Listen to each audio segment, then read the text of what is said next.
It's another Q&A edition of Optimal Health Daily, episode 850, and I'm Dr. Neil Malik. Hey there, happy Friday, and welcome to another Q&A edition of Optimal Health Daily, where I answer your health questions related to fitness, diet and nutrition, and lots more. You send in the questions, and I answer them for you. Now, if you want to send me a question, come by oldpodcast.com/ask, or you can call in your question. Just dial 61 I love OHD. About a month ago, I actually started a new position. I'm an assistant professor at California State University, San Bernardino. There I teach nutrition and other health classes for students who hope to get into the health professions as a career. I also hold 2 other faculty positions at higher education institutions. As far as my education goes, I have my Doctor of Public Health degree with an emphasis in chronic disease prevention and nutrition. I also have my Master of Public Health degree with an emphasis in health promotion and health education. I'm also a registered dietitian nutritionist, a certified health education specialist, and a certified exercise physiologist through the American College of Sports Medicine. And my training as an exercise physiologist through the American College of Sports Medicine is going to be really important for today's question especially. So let's get right to it as we optimize your life. Hi, Dr. Neil. My name is Naomi. I am from London, UK. My question is regarding exercising. I've really gotten into exercising over the past year. More recently, I've got to the stage where I'm not really looking to gain muscle, but I still want to make working out a challenge and build strength. I get kind of confused when I look at things about rep ranges and sets. What would your advice be? Thank you for your question, Naomi from London. I'm actually trying to plan a trip to the UK next summer. I was in London back in, 1998, but I'm hoping to go back. I had a wonderful time. This time around, I want to visit Northern Britain. I want to see Ireland and Wales and Scotland. In 1998, I didn't get to visit Stonehenge even, or as one of my adult family members calls it, Stonehenge. I guess she pictured it as a hedge made of stone. I'm thinking if she visited the site, she would be pleasantly surprised. That it's not just a sculpture of some shrubs in the shape of a hedge. Anywho, back to your question, Naomi. I'm glad to hear that you're consistent with your exercise. It sounds like your goals are to incorporate some strength training to help stay functional and mobile with minimal risk for injury while keeping your heart healthy. And you don't want to become overly muscular. You also mentioned that you would like some clarification regarding rep ranges and sets. So, here we go. I'll start by saying that it's difficult for most of us to build too much muscle. Guys will tell me they don't want to get too big and that they just want to look like a Greek statue. Well, regardless of gender, the reality for most is that it actually takes quite a bit of work to look like a Greek statue. And to get too big, meaning overly muscular, it takes even more work than that. Not only that, but as we age, our muscles tend to shrink or atrophy. This starts to happen when we get into our late 20s and then accelerates from there. So it seems like so much is actually working against us when it comes to trying to build muscle or even too much muscle. But incorporating any form of strength or resistance training is always a good idea regardless of your aesthetic goals.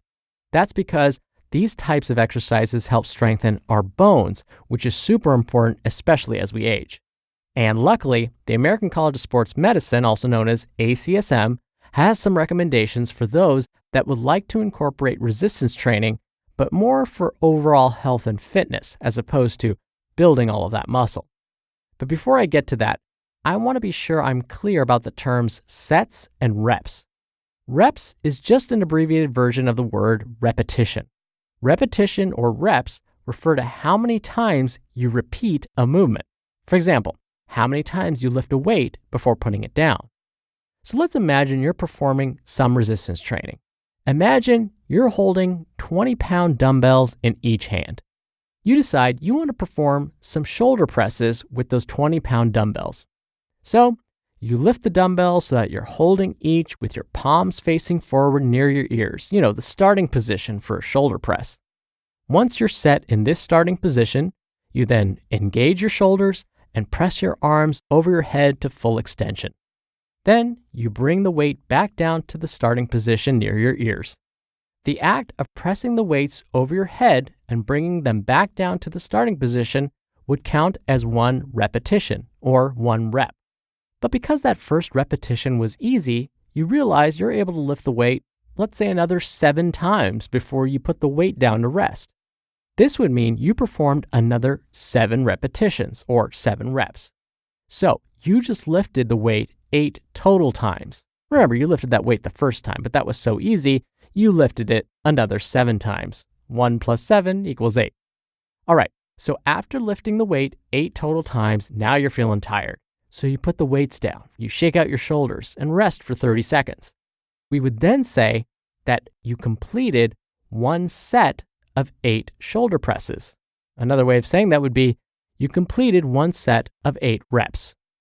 After the 30 seconds are up, you pick the weights up again and perform the same movement, shoulder presses, another 8 times. We would now say you performed 2 sets of 8 repetitions, or 2 sets of 8 reps. If you repeated this process yet another time, we would say you completed 3 sets of 8 reps. Okay, so the American College of Sports Medicine, ACSM, says if you want to incorporate some resistance training but don't want to get too big, then here are the reps and sets you want to aim for. They say no matter the exercise, aim for a weight that you can lift anywhere from 12 to 20 times. Another way of saying this is to find a weight that will allow you to perform 12 to 20 reps or repetitions. But you don't just perform 12 to 20 repetitions and then move on. You want to repeat this, so you do this 2 to 3 times. Or to put it another way, you want to perform 2 to 3 sets of 12 to 20 repetitions. So what you do is you lift the weight 12 to 20 times, then put the weight down and rest. This would be set number 1. ACSM recommends that if you want to incorporate some resistance training but don't want to get too big, rest for 30 seconds or less. Then grab the weight again and lift it another 12 to 20 times. This would be set number 2. And if you feel like it, pick the weight up again and lift it for another, you guessed it, 12 to 20 times. This would be set number 3. So, if you did this, you would have just performed 3 sets of 12 to 20 repetitions, or 12 to 20 reps. I hope that helped, Naomi. Now, even if someone is not too keen on building muscle, I still recommend everyone mix up their routines. So, you can follow these guidelines that I just shared with you for a while, but to keep the body guessing a bit, it's good to add and remove weight to change the number of repetitions performed. Then, mix up the sets too. Sometimes you can just perform 1 set and then move on. Other times, perform 5 sets. The advantage of doing this is that by mixing things up, you may be able to prevent injury while preserving muscle, not necessarily getting too big. Thank you again for the question, Naomi. You'll be entered into a very small raffle every month to win a book. And if you want to be in the raffle, send me a question.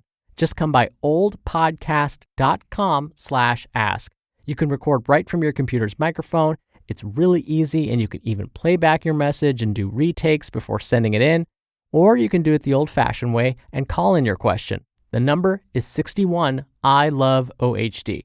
Both methods are in this episode's description, which you can find at oldpodcast.com. All right, that'll do it for another week of Optimal Health Daily. Thank you so much for listening. Thank you for your continued support. Thank you for sharing this show with someone. Have a wonderful weekend, and I'll see you back here on Monday where your optimal life awaits.